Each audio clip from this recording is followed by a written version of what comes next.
شگفتہ سمیت سب خوشی سے نعرے لگانے لگے۔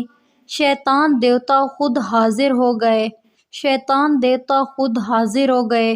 کھوپڑی میں سے ایک خوفناک آواز آئی، میرے تابع دارو، سب سن لو، اس لڑکے نے اپنی ماں کی طرح سچی لگن سے میری پرتشا کی ہے۔ میں اس سے بہت خوش ہوں۔ آج میں اسے اتنی طاقتوں سے نوازوں گا کہ مستقبل میں جب جب میرا ذکر کیا جائے گا اس کا ساتھ بھی لازم ہوگا۔ تو زورو مجھے پکارتا ہے، ہر روز مجھے پوچھتا ہے۔ اپنا عمل شروع کر کے میرے لاڈلے، آج میں خود تیرے سامنے بیٹھ کر تیرا واولانہ پن دیکھوں گا۔ وہاں موجود سب شیطانی کارندے زمان کو مبارکباد دینے لگے۔ وہ خوشی کے مارے جذباتی ہو کر شگفتہ کے گلے لگ گیا اور اس کے ہاتھ چومنے کے بعد دیوتا کے سامنے بیٹھ کر منتر پڑھنا ابھی شروع کیا ہی تھا کہ ان شیطانی لوگوں میں ہلچل مچ گئی۔ سجاد شاہ اور حنین وہاں پہنچ چکے تھے۔ شگفتہ نے حیرانگی سے کہا، یہ یہاں کیسے آ گئے؟ زمان شہزاد سجاد شاہ کو دیکھ کر غصے سے تلملا اٹھا اور کھڑے ہو کر چلایا، تو آ گیا سجاد شاہ، آخر تیری موت تجھے خود ہی میرے سامنے لے آئی۔ آج 30 سال بعد میں تجھ سے اپنے ماں باپ کی موت کا انتقام لوں گا۔ شگفتہ نے اسے ٹوک کر کہا، زمان تو پہلے اپنا عمل مکمل کر، وقت کم رہ گیا ہے، تب تک ہم لوگ اسے سنبھالتے ہیں۔ زمان بیٹھ کر تیز تیز منتر پڑھنے لگا۔ وہاں موجود شیطان کے کارندے چاروں طرف سے ان کی طرف بڑھنے لگے۔ سجاد شاہ نے اپنے اور حنین کے گرد حصار کر رکھا تھا، جس کی وجہ سے سب ان کو ہاتھ لگانے کی کوشش کرتے ہوئے پیچھے ایسے گھرے جیسے کسی نے اٹھا کر پٹخ دیا ہو۔ حنین یہ سب دیکھ کر وہیں گر گیا۔ پہلے کبھی اس کا سامنا ایسی صورتحال سے نہیں ہوا تھا۔ شاہ جی نے اسے سنبھالتے ہوئے چاروں کل پڑھ کر زمان کی طرف منہ کر کے پھونک مار دی۔ ان کی ذرا سی پھونک ایک تیز ہوا کے جھونکے کی صورت زمان کی طرف بڑھی اور کھوپڑی کے اوپر رکھا ہوا گلاس اچانک نیچے گر گیا۔ سارا خون مٹی میں مکس ہو گیا۔ شگفتہ صدمے سے چلا اٹھی، پاگل بڈھے، یہ کیا کر دیا تو نے؟ ہماری سالوں کی محنت مٹی میں ملا دی۔ وہ زور زور سے چیخنے لگی۔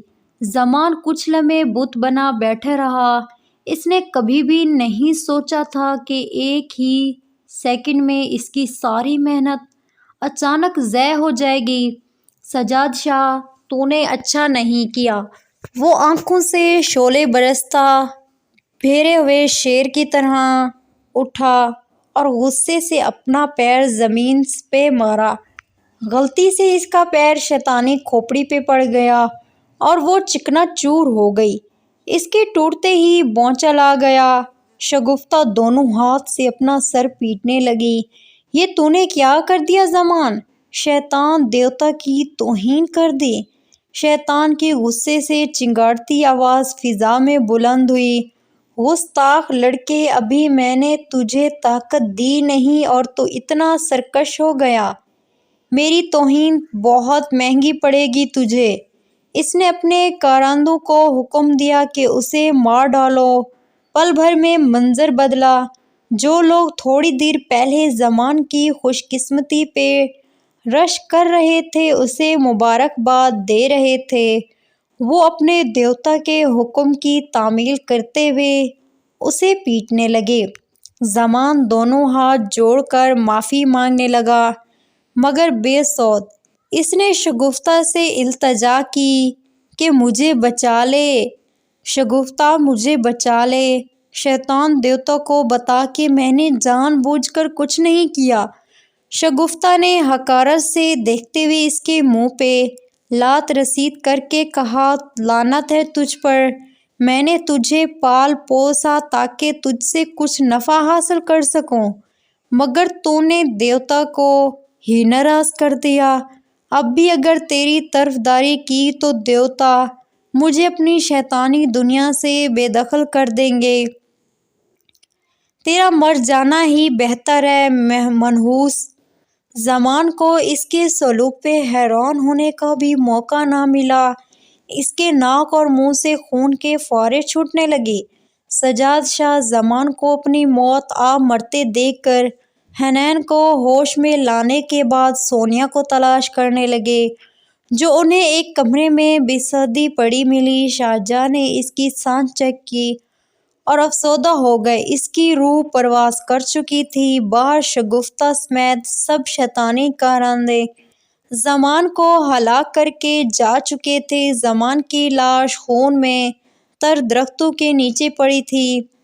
سجاد شاہ نے اس کی طرف اشارہ کر کے حنین سے کہا، دیکھ بیٹا، آپ نے اس کا حشر، جس کو خوش کرنے کے لیے اس 7 معصوموں کی جان لی اور پتہ نہیں کتنے شیطانی عمل کیے۔ اس دیوتا نے اس کی ہزاروں تابعداریوں کو بھلا کر فقط ایک غلطی کی کتنی بھیکناک سزا دی، اور دوسری طرف ہمارا اللہ ہے، ہم لاکھ گناہ کرنے کے بعد سچے دل سے جب استغفار کر لیں تو وہ اپنی رحمت کے سائے میں لے لیتا ہے۔ بلا شک وہ واحد لا شریک ہے۔ اس کے مخالف اسی کے پیدا کردہ ہو کر اسی کی ہی نافرمانی کرتے ہیں، اور ان کا انجام بھی یہی ہوتا ہے۔ سونیا کی میت اس کے گھر بھجوا کر سجاد شاہ نے زمان کے گھر کے تہہ خانے سے ان لڑکیوں کی بوسیدہ ہڈیوں کو جمع کیا، جن سے زمان نے دھوکے سے شادی کر کے اپنے شیطانی عمل میں ان کا استعمال کیا تھا۔